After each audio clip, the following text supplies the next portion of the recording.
이제 오늘 우리에게 주신 하나님의 말씀 함께 읽도록 하겠습니다. 우리에게 주시는 하나님의 말씀은 사사기 16장 23절부터 26절까지의 말씀입니다. 우리 준비하신 성경책이나 화면의 자막을 보시고 우리 저와 한 절씩 교독하시고 26절 말씀은 함께 읽도록 하겠습니다. 23절 제가 먼저 읽겠습니다. 블레셋 사람의 방백들이 이르되 우리의 신이 우리 원수 삼손을 우리 손에 넘겨주었다 하고 다 모여 그들의 신 다곤에게 큰 제사를 드리고 즐거워하고 백성들도 삼손을 보았으므로 이르되 우리의 땅을 망쳐놓고 우리의 많은 사람을 죽인 원수를 우리의 신이 우리 손에 넘겨주었다 하고 자기들의 신을 찬양하며 그들의 마음이 즐거울 때에 이르되 삼손을 불러다가 우리를 위하여 제주를 부리게 하자 하고 옥에서 삼손을 불러내매 삼손이 그들을 위하여 제주를 부리니라. 그들이 삼손을 두 기둥 사이에 세웠더니 함께 읽겠습니다. 삼손이 자기 손을 붙든 소년에게 이르되 나에게 이 집을 버틴 기둥을 찾아 그것을 의지하게 하라 하니라. 아멘. 전래동화 흥부전이라는 그 동화 이야기를 다 아실 겁니다. 제가 특별히 그 내용을 다 이야기하지 않아도 무슨 내용인지 이미 다 알고 계실 텐데 이것이 이제 우리가 알고 있는 흥부전이라고 하는 전래동화는 원래 그런 우리가 보고 있었던 알고 있는 그런 내용은 원전 동화라고 이야기합니다. 그런데 최근에는 이것이 반전 동화라는 이름으로 이 책이 다시 출판이 되고 있다고 합니다. 이 반전 동화는 뭐냐 하면 박을 쪼개서 바가지로 내다 팔아 부자가 되는 흥부의 내용을 담고 있습니다. 박씨를 제비가 물어다 줬는데 그 박씨를 나중에 잘라보니 거기서 금은보화가 쏟아졌다. 이게 우리가 아는 흥부전의 원전 내용인데 반전에서는 박을 쪼개서 바가지로 내다 팔아서 부자가 되는 흥부고 그리고 또 형님의 뜻을 깨닫고 화해한다는 내용을 이 반전 동화가 담고 있습니다. 우리가 알고 있는 흥부전과는 전혀 다른 내용의 이야기인 것이죠. 왜 이런 반전 동화를 만들었는가 하면 아이들의 상상력을 자극하기 위한 목적으로 이러한 반전 동화를 만들었다고 합니다. 그렇지만 또 시대가 변하고 나니까 그 시대 사람들이 뭔가 더 관심을 갖고 있는 그런 어떤 그 관심사에 조금 더 그런 가치와 가치관을 반영하는 내용일 수도 있겠다라는 생각을 해봅니다. 전래동화라는 것이 어차피 지어낸 이야기이라면 반전 동화도 꽤 괜찮다라는 생각이 들기도 합니다. 그러면서 성경을 읽고 있는데 성경을 읽으면서도 문득 그런 생각을 해보았습니다. 성경에서도 이런 반전 성경이 있다고 한다면 어떨까라는 생각입니다. 그런데 우리가 성경을 읽을 때 참 어떻게 보면 말도 안 되는 그런 하나님의 말씀과 그의 행하신 일들이 기록이 되어 있는데 참 그럴 때 보면은 야 이것이 정말 살아계신 하나님의 말씀이로구나라는 것이 믿어지기도 하지만 어떻게 이런 일이 있을 수 있어라는 생각을 해보기도 하고 때로는 참 이럴 때 이랬으면 더 좋았을 텐데 라는 그런 상상도 해보게 되는 것이죠. 그런 반전 성경을 생각해 보면 어떨까? 우리는 사실 이 성경에 대한 지나친 경외심 때문에 절대 의심하면 안 된다는 이 덮어놓고 믿는 신앙 때문에 이런 성경의 이야기를 다른 것으로 상상해 보는 것을 생각지도 못하는 일로 그렇게 여기고 살아갑니다. 예를 들면 아담과 하와가 그때 선악과를 먹지 않았다면 어땠을까? 이런 생각을 충분히 해볼 수도 있는데 우리는 성경이 그렇게 기록하고 있지 않기 때문에 그렇게 생각하면 안 된다라는 생각만 가지고 신앙생활하는 경우들이 많이 있는 것이죠. 그러나 이 지나친 선입견이 여러분들 성경을 볼 때 때로는 방해가 될 수 있다라는 생각을 해봅니다. 뭐냐 하면 너무 익숙한 본문들이기 때문에 우리가 성경을 읽을 때 대체적으로 적당히 읽고 넘어가는 경우들이 있다라고 하는 것이죠. 오늘 우리가 읽은 삼손 이야기의 이 마지막 부분은 우리들에게 매우 익숙한 본문입니다. 그러다 보니까 성경을 읽을 때 우리가 이미 알고 있는 어떤 삼손 이야기의 결말을 가지고 이런 성경을 읽다 보니까 이 말씀 속에 정확하게 하나님이 무엇을 말씀하시는가에 대한 어떤 그런 관심보다는 이미 우리가 삼손은 어떻게 됐어? 삼손이 어떤 일을 했지? 라는 이런 결론을 가지고 쭉 훑어보듯이 이런 성경을 읽어내려가는 경우가 많다라는 것이죠. 여러분들 제가 처음에 말씀드렸던 이 반전 동화가 주는 흥미로움이라고 하는 것은 낯설다라고 하는 것입니다. 낯설다라고 하는 특징이 있죠. 여러분들에게 오늘 흥부전 책을 다 갖다 주고 이 책을 읽은 다음에 옆 사람에게 이 흥부전의 이야기가 무엇인지 얘기를 해보세요 라고 한다면 아마 여러분들 중에 그 흥부전 이야기 책을 처음부터 끝까지 꼼꼼하게 읽으시는 분이 아마 없을 거라 생각합니다. 왜냐하면 처음부터 끝까지 우리 내용을 대충 알기 때문에 아유 이까이 거 읽지 않아도 옆 사람한테 충분히 이야기할 수 있어 라고 생각을 하는 것이죠. 그런데 제가 좀 전에 말씀드렸던 반전 동화, 그렇게 전혀 결말이 다른 이야기에 어떤 흥부전을 갖다 주고 이 책이 어떻게 될지, 어떤 내용을 담고 있는지 옆 사람에게 읽고 이야기해 주십시오라고 한다면 아무래도 모르는 낯선 이야기이기 때문에 그것을 꼼꼼하게 읽을 수밖에 없는 것이죠.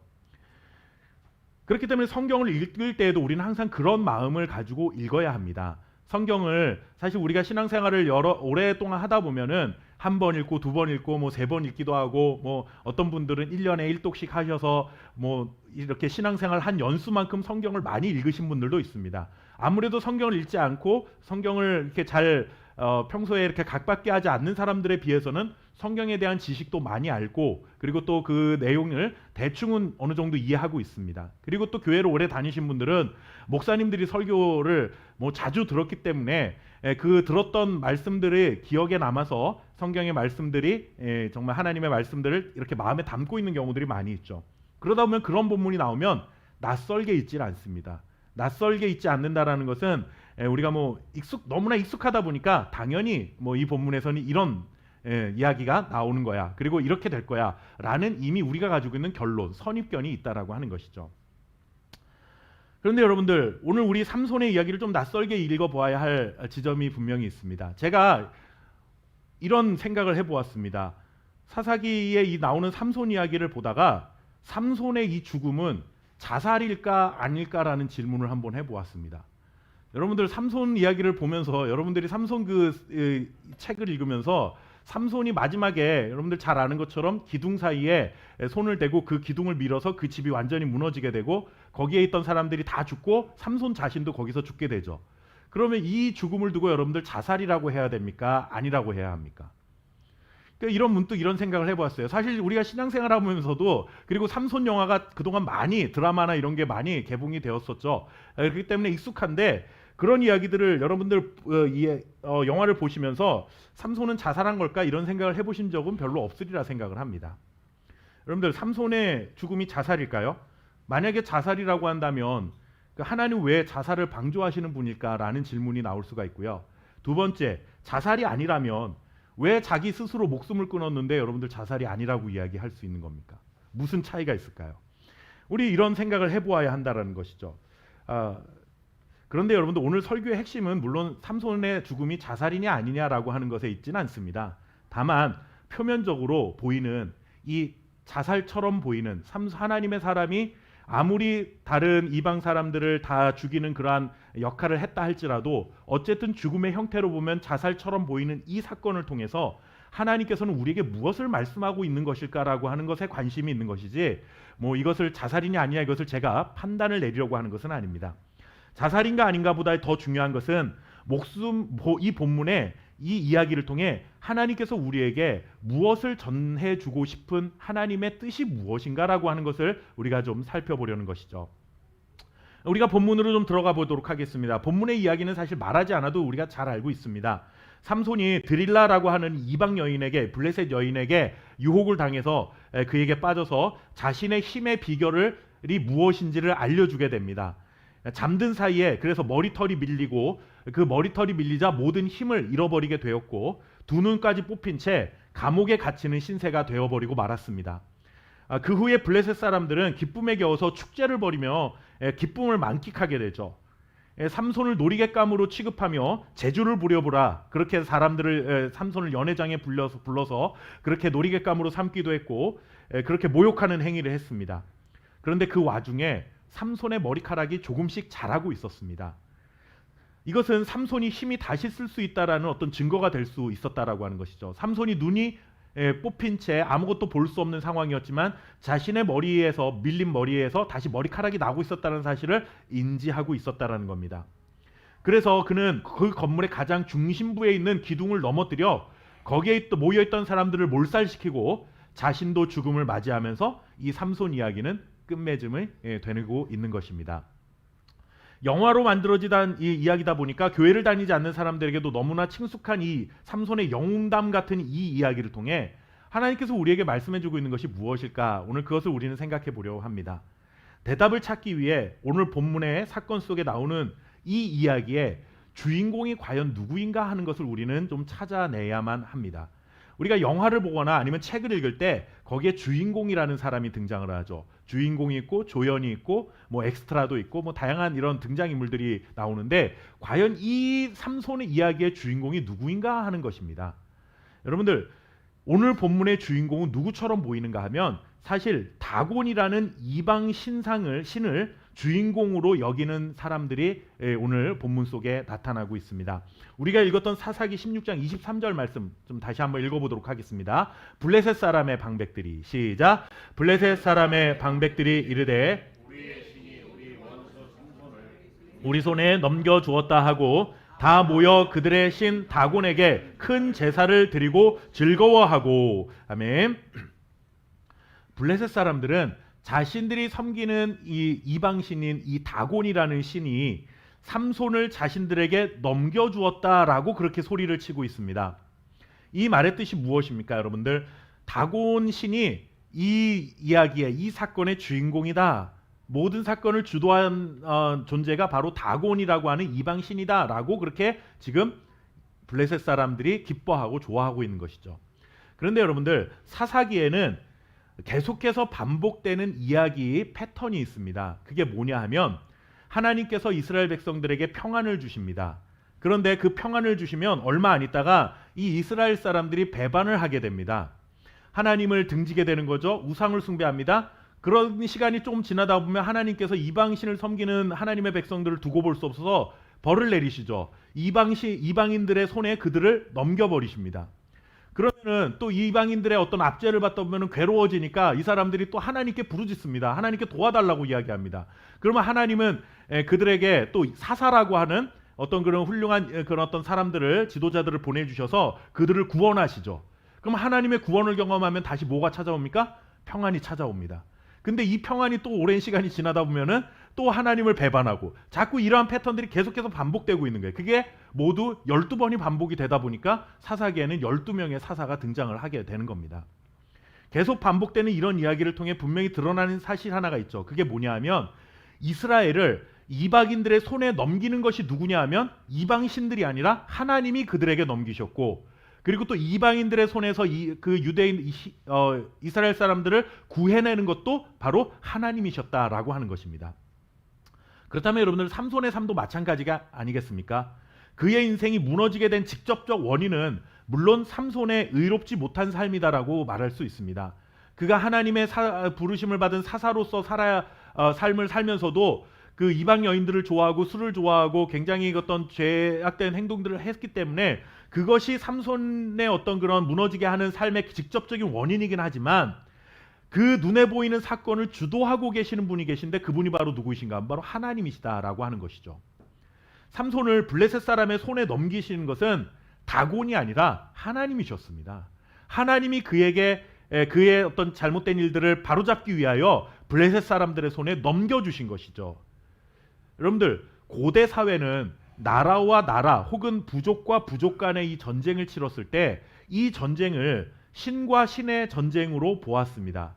이게 무슨 뜻인가 하냐면 A라는 나라와 B라는 나라가 싸우면 우리의 군사력과 너희의 군사력이 충돌해서 싸우는 것으로도 이해했지만 더 중요한 것은 우리가 섬기는 신과 너희가 섬기는 신들이 지금 싸우는 거다라고 이해했다라는 거예요.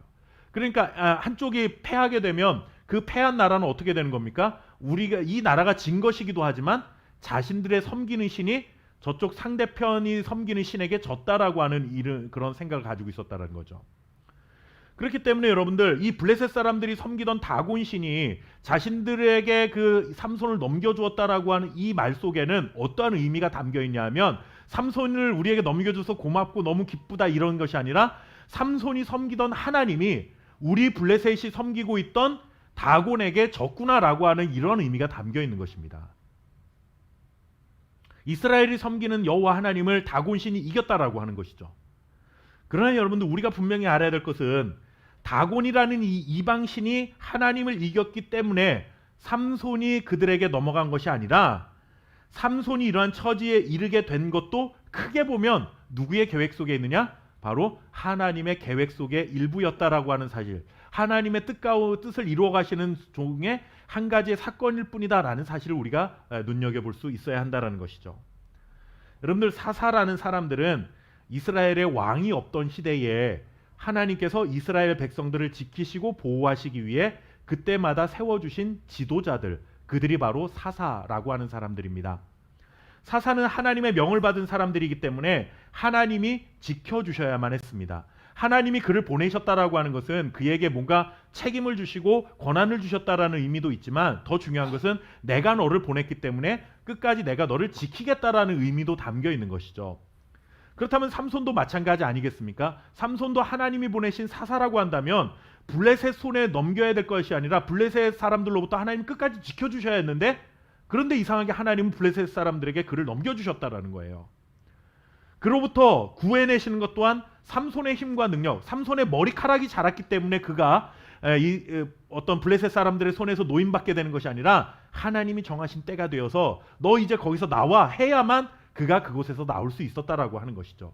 우리가 성경을 읽으면서 특히 이런 사사기 그리고 오늘 삼손의 이야기를 보면서 삼손이 주인공인 것처럼 보이는 이 이야기, 혹은 다곤신이 이겨서 그가 이 주인공인 것처럼 보이는 이런 이야기들 속에서 이 모든 것들을 지금 써내려고 하고 계시는 정말 그 작가와 같은 그 하나님의 손길을 볼 수 있어야 한다라고 하는 그러한 사실입니다. 결국 여러분들, 삼손을 구해내는 것은 삼손이 힘과 능력의 상징으로 여겼던 그 머리카락이 자라는 것이 삼손을 구해내는 것이 아니었습니다. 결국 오늘 이 싸움의 진짜 주인공은, 사건의 진짜 주인공은 하나님이라는 사실을 우리는 기억해야 합니다. 삼손을 그에게 넘겨준 것도 하나님이고, 그를 꺼내신 것도 하나님이고, 그의 머리털을 자라게 하신 것도 하나님이십니다. 오늘 본문의 사건은 믿음을 회복한 삼손이 하나님께 능력을 구해서 하나님으로부터 초월적인 능력을 부여받고 그로 인해 다시 한번 놀라운 일을 했다라고 하는 것을 전해주기 위해서 우리에게 이런 일들을 보여주고 있는 것이 아닙니다. 사사로 부름받은 자가 이방 여인에게 무너져서 비참한 모습을 했음에도 불구하고 하나님은 끝까지 그 사사를 통해서 하나님의 약속을 이루어가고 있다는 사실이 오늘 본문에서 훨씬 더 중요한 그런 부분이라는 사실을 우리가 꼭 기억해야 하는 것이죠. 삼손은 출생부터 나시린이라는 신분을 가지고 있었습니다. 이 나시린이라는 사람이 어떤 사람이냐 하면, 쉽게 말하면 하나님께서 선택한 구별된 사람이다라는 그런 의미입니다.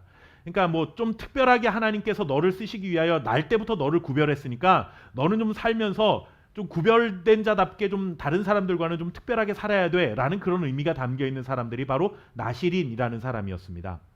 그래서 나시린이라는 이 운명을 안고 태어난 사람이기 때문에 하나님의 사자가 그의 어머니 삼손의 어머니가 임신을 했을 때 나타나서 이런 말을 합니다. 삼손이 태어나면 평생 머리를 자르지 말고, 그리고 또 포도주와 독주와 부정한 것을 먹지 말도록 명령하고, 그렇게 나시린으로 그는 평생을 살아야 한다라고 그렇게 말했습니다. 사실 나시린이 되는 것은 두 가지 방법이 있었습니다. 첫째는 뭐냐면, 태어났을 때 내가 하나님 앞에서 나시린으로 살겠습니다, 그렇게 서약을 하고 살아갈 수도 있었지만, 삼손의 경우는 그가 스스로 내가 나시린이 되겠습니다 한 것이 아니라 하나님께서 하나님의 사자를 보내셔서 엄마 뱃속에 있을 때부터 이미 하나님이 주권적으로 그를 선택하셨다라는 거예요. 그를 나시린으로 아예 점 찍어 놓으셨다라는 겁니다. 그러면서 삼손이 출생하기 전에 하나님의 사자가 삼손의 아버지에게 나타나서 이런 말씀을 전해주셨습니다. 사사기 13장 7절 말씀인데요, 우리가 삼손의 출생 이전에 어떤 일들이 있었는지 함께 말씀을 읽어보도록 하겠습니다. 그가 내게, 시작, 그가 내게 이르기를, 보라, 내가 임신하여 아들을 낳으리니 이제 포도주와 독주를 마시지 말며 어떤 부정한 것도 먹지 말라. 이 아이는 태어나면서부터 그가 죽는 날까지 하나님께 바쳐진 나시림이 됨이라 하더이다 하니라. 아멘. 자, 여기서 여러분들 제가 눈여겨보는 것은 뭐냐면, 죽는 날까지 하나님께 바쳐진 나시린이다 라고 하는 것입니다. 자, 여러분들, 하나님께서 삼손을 향해 하신 말씀이 이게 뭐냐면, 너가 앞으로 태어나서 어떻게 살든지 간에 너는 끝까지 죽는 날까지 나시린이야 라고 그렇게 선언을 미리 해주신 겁니다. 그런데 여러분들, 삼손의 삶을 한번 여러분들 떠올려 보십시오. 삼손은 하나님께 선택받은 나시린이라고 하기에는 너무나 거리가 먼 삶을 살았습니다. 그는 이방 여인들을 좋아했을 뿐만 아니라 이방 여인을 또 좋아하고 사랑했습니다. 그리고 또 자신에게 있는 이 초월적인 힘을 하나님께서 주신 것이라고 여기면서도 자신의 힘처럼 자랑거리로 삼았던 사람이 바로 삼손이었습니다. 그리고 불량스러운 사람이라는 말이 정말 이 사람은 하나님의 사람이야 라고 말하는 것보다는 참 못된 사람이고 정말 나쁜 사람이다 라고 말해야 될 만큼 정말 삐뚤어진 삶을 그렇게 살았던 순간들이 참 많았던 사람이죠. 나실인인 그가 여러분들 하나님의 백성인 이스라엘 백성들 가운데서 여자를 찾는 것이 아니라 이방 여인을 찾아서 결혼을 하기도 하고, 부정한 것을 만지면 안 되는데 여러분들 사자의 시체 안에 있는 꿀을 손으로 퍼먹기도 하고, 그리고 또 술을 좋아하고 나귀 턱뼈로 블레셋 사람들을 함부로 죽이기도 했습니다. 나실인의 서원을 다 어긴 것이죠. 하나님께서는 그를 처음부터 나실인으로 선택하시면서 죽는 날까지 나실인이 됩니다 라고 말씀하셨는데 평생을 그는 나실인처럼 살지 않았습니다. 하나님의 뜻과 상관없이 살았던 것이죠. 그러면 여러분들 나실인의 규정을 어기면 어떻게 해야 되느냐? 율법에 보면 이런 규정을 통해서 나실인은 나실인의 서약을 다시 회복할 수가 있었습니다. 그게 뭐냐 하면 7일 동안 정결하게 지내는 겁니다. 내가 나실인인데 나실인으로 삶을 지키지 못했다면 그 다음에는 회개하는 마음으로 7일 동안 정결하게 살고 7일 뒤에는 뭘 하냐 하면 머리를 밀어야 했습니다. 이 머리를 민다라는 건 어떤 의미를 가지고 있냐면 지금까지 하나님과 내가 세웠던 나실인의 서약이 이제 무효가 되었습니다 라고 하는 선언입니다. 왜냐하면 내가 그동안 나실인으로 살지 못했기 때문에 다시 서약을 맺어야 하겠죠. 그러니까 이전의 나실인의 서약을 무효화하기 위해서 7일 동안 정결하게 살고 7일째 되는 날 머리를 미는 겁니다. 그 의미로.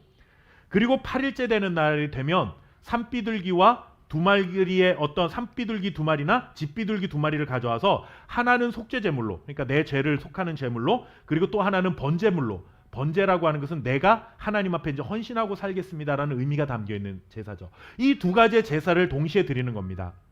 그러고 나서 새롭게 나실인의 서약을 하는 겁니다. 이 이야기의 흐름을 알겠죠? 나실인으로 살겠습니다 약속을 했는데 지키지 못하니까 7일 동안 정결하게 살고 머리를 밀어서 그 약속은 취소하고 이제 8일째 되는 날 두 가지의 제사를 드림으로 다시 새롭게 하나님 앞에 나실인의 서약을 해야 되는 겁니다. 그럼 그때부터 다시 나실인으로 살아갈 수 있는 기회가 부여되는 것이죠. 근데 여러분들 삼손을 보세요. 삼손은 나실인으로 살지도 않았을 뿐만 아니라 나실인의 서약을 어겼을 때 그가 해야 될 그러한 어떤 머리를 밀거나 어떤 번제물을 드리거나 이런 의식도 행하지 않았다라는 거예요. 여기서 생각나는 구절이 한 군데 있죠. 그게 뭐냐면 삼손의 출생 때 하나님의 사자가 와서 그에게 하셨던 약속입니다. 죽는 날까지 너는 나실인이 된다라고 하는 것이었습니다. 이 말씀은 여러분들 여전히 유효한 것일까? 우리는 이런 생각을 해볼 수 있는 것이죠. 결국 이 말씀은 여러분들 우리가 잘 기억해야 될 것이 있습니다. 삼손아, 너는 평생 동안 나실인으로 살아야 한다라고 하는 명령이 아니라 하나님께서 삼손을 나실인으로 구별하셨으니 너가 평생을 어떻게 살던지 간에 나는 너가 죽는 그날까지 나실인으로 인정해 줄 거야 라고 하는 하나님의 어떤 붙드심과 약속이 담겨 있다라는 귀한 말씀인 것입니다. 나실인과는 전혀 상관없는 삶을 살아가는 삼손이지만 그런 삼손에게 하신 약속을 삼손의 능력으로 이루어가는 것이 아니라 하나님의 신실하신 사랑이 지금 이루어가고 있다라고 하는 것이죠. 조금 전에 나실인이 규례를 어기면 해야 할 머리를 밀어야 한다고 했는데 삼손은 머리를 밀지 않았습니다. 그는 머리를 밀면 큰일 나지 않습니까? 머리를 밀면 모든 있는 힘을 다 잃어버리기 때문에 큰일 납니다. 그렇기 때문에 그는 머리를 밀지 않았습니다. 그러자 여러분들 하나님께서 블레셋 여인 드릴라의 손에 머리가 밀리게 하신 겁니다. 물론 겉으로 보기에는 드릴라의 어떤 계획 때문에 그가 유혹에 넘어가서 블레셋 사람들에게 머리를 밀린 것처럼 보이지만 이건 역시도 나실인의 서약을 지금까지의 서약을 무효하고 새롭게 삼손을 세우시기 위한 하나님의 계획 속의 일부였다라는 사실을 우리는 분명히 기억해야 한다라고 하는 것이죠. 그렇다면 여러분들 이제 하나님께서는 마지막 삼손의 죽음을 통해 삼손 자신을 희생제물로 삼으시고 아까 제가 나실인의 서약이 끝나면 희생제물, 속죄제물을 드려야 한다고 했잖아요. 비둘기를 가지고. 그런데 이제는 하나님께서 삼손 자신을 제물로 드려서 이 블레셋 사람들을 완전히 몰살시킬 수 있는 일을 계획하셨고 그 일을 삼손을 통해서 이루게 하셨다라고 하는 사실을 우리는 이 사건을 통해서 오늘 보게 되는 것이죠. 결국 이 일을 통해서 여러분들 삼손은 나실인으로서 죽는 날까지 삶을 살아갈 수 있도록, 삼손이 그렇게 거룩한 삶을 산 것이 아니라 하나님이 그 자리까지 인도해 주셨다는 놀라운 은혜를 발견하게 되는 것입니다. 삼손이 여러분들 머리카락이 다시 자란다라는 것은 삼손이 힘이 쓸 수 있는 그 근원인 머리카락이 다시 생겨났다는 뜻이 아니라, 나실인과 전혀 상관없이 살았던 그런 삼손의 머리를 다 밀었지만 이제 다시 그의 머리털이 나라는 것을 보면서 하나님이 실패한 삼손을 포기하지 않으셨다라는 증거를 우리에게 보여주신 것이고, 하나님이 이스라엘을 포기하지 않으셨다라는 증거를 그 새롭게 나는 머리털을 통해서 우리에게 보여주고 있는 것이죠. 오늘 이야기를 그냥 눈으로만 읽어 내려간다면 삼손은 자살한 것이나 뭐가 다른가라고 보일 수밖에 없는 그런 사건입니다. 이 사건은 태어나면서부터 나실인으로 규정하시고 죽는 날까지 나실인이다 라고 약속하신 하나님의 약속이 신실하게 이루어져 가고 있는 사실을 우리에게 보여주는 너무나 소중한 사건이라는 사실을 우리가 기억해야 할 것입니다. 다곤이 이긴 것 같고 블레셋이 삼손을 이긴 것 같은 상황이 벌어졌다. 하나님은 무기력하게 다곤에게 패하였고 삼손은 블레셋 사람들에게 무참하게 짓밟힌 것 같은 상황이 눈앞에 펼쳐진 것은 사실입니다. 그러나 이 사건의 결말은 결국 누가 승리하셨습니까? 하나님이 승리하신 것입니다. 삼손의 이야기는 삼손이 얼마나 힘이 센 사람인가, 나중에 믿음을 회복해서 그가 얼마나 대단한 일을 했는가, 이것을 보여주는 것이 아니라 평생을 나실인과 상관없이 살았던 그런 사사였던 삼손을 끝까지 하나님이 포기하지 않으시고 하나님의 백성들을 지켜가시는 일에 하나님의 신실한 약속을 이루어가시는 놀라운 하나님의 지혜와 능력을 볼 수 있어야 한다라고 하는 것입니다. 여러분들, 사사기를 읽는 내내 우리는 이와 같은 하나님의 손길을 발견해야만 하는 것입니다. 우리는 12명의 사사를 통해서 그들의 영웅담을 목격하는 것이 아니라, 그 사람들이 얼마나 대단한 사람이었는지를 보는 것이 아니라, 하나님의 백성들을 다스리시고 통치하시는 진정한 사사는, 진정한 왕은 누구이신가? 눈에 보이는 그런 인간 사사들이 아니라 바로 그들을 세우신 하나님이 진정한 사사였고 진정한 통치자였다는 사실을 우리에게 보여주고 있는 것이죠.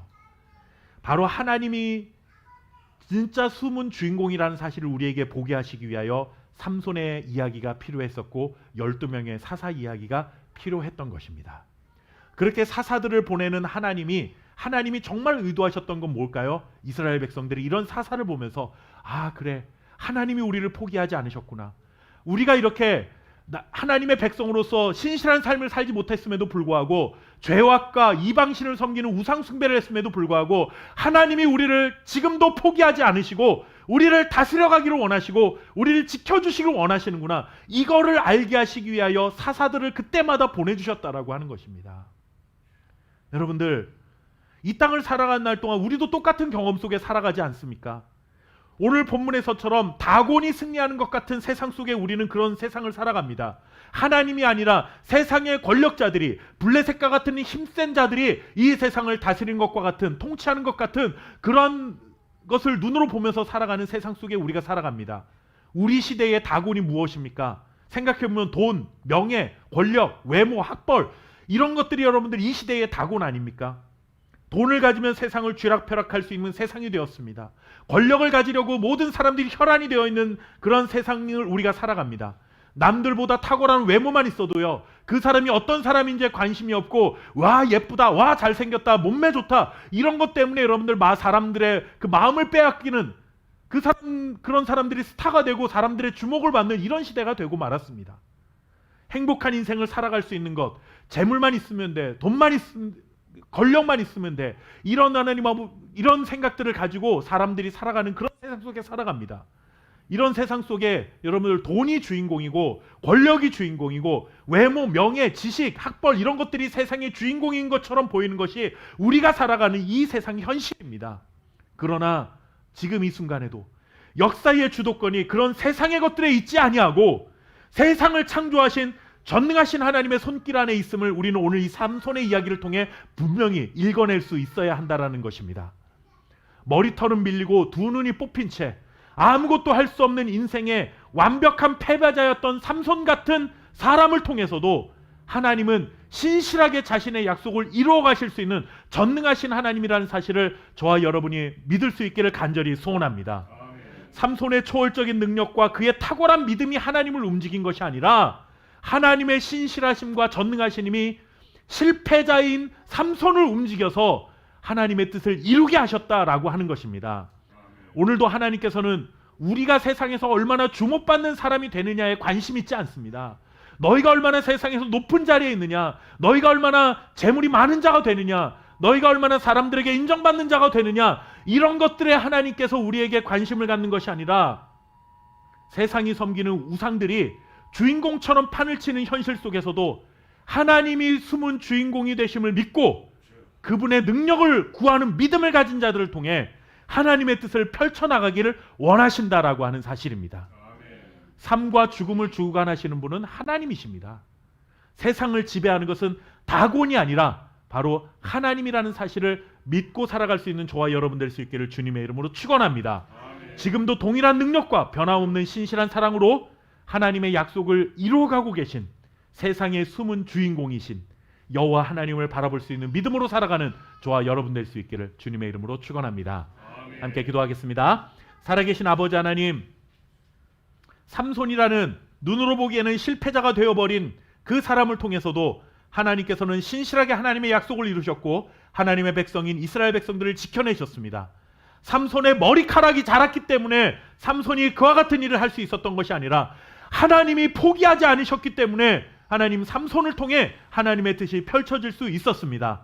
다곤이 주인공인 것처럼 그렇게 판을 치는 세상 안에 우리가 살지만 하나님 아버지 숨은 주인공이신 하나님을 바라볼 수 있는 믿음의 안목을 가질 수 있는 하나님의 사람들 될 수 있도록 주여 우리와 함께하여 주시고 우리에게 믿음을 더하여 주옵소서.